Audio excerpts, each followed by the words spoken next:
Immerse yourself in the profound insights offered by Father Chuck Belmonte as he delves into daily reflections on various gospel passages from the Bible. March 31st, Sunday.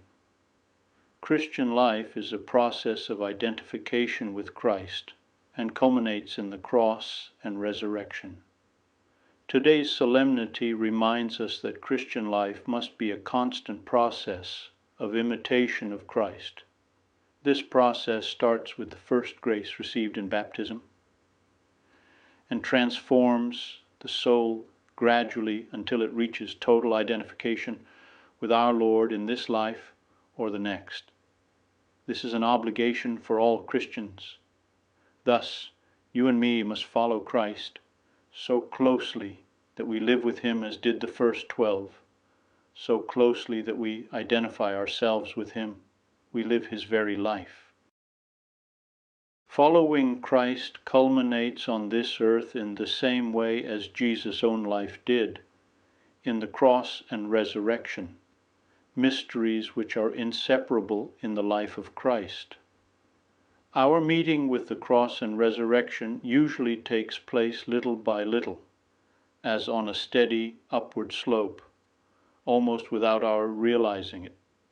Nevertheless, since we are thus united to the crucified and risen Christ, we are sanctified and become co-redeemers.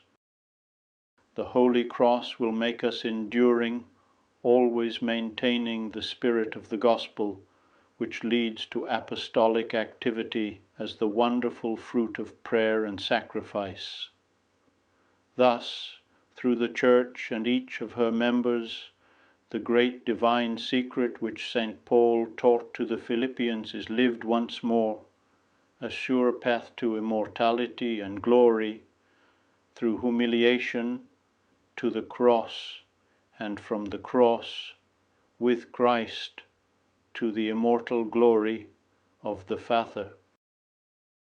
Thus, if you have been raised with Christ, exclaims St. Paul, seek the things that are above, where Christ is seated at the right hand of God. Set your minds on things that are above, not on things that are on earth. For you have died, and your life is hidden with Christ in God.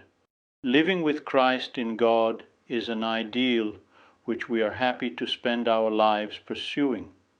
This is the reason why Easter is a time of joy, for Christ is alive.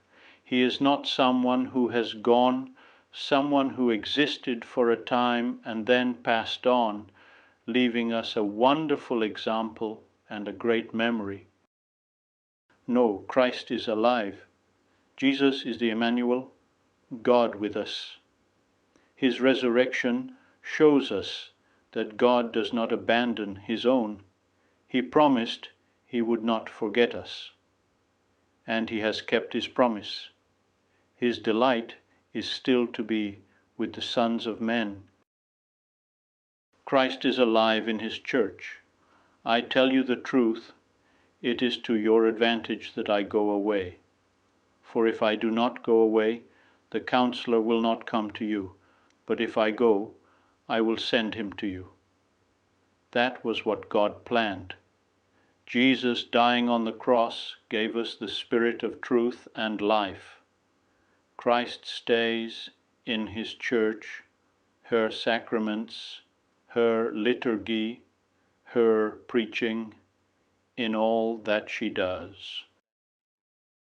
I would be delighted to extend an invitation to you once again tomorrow for another insightful reflection on the Gospel by Father Belmonte.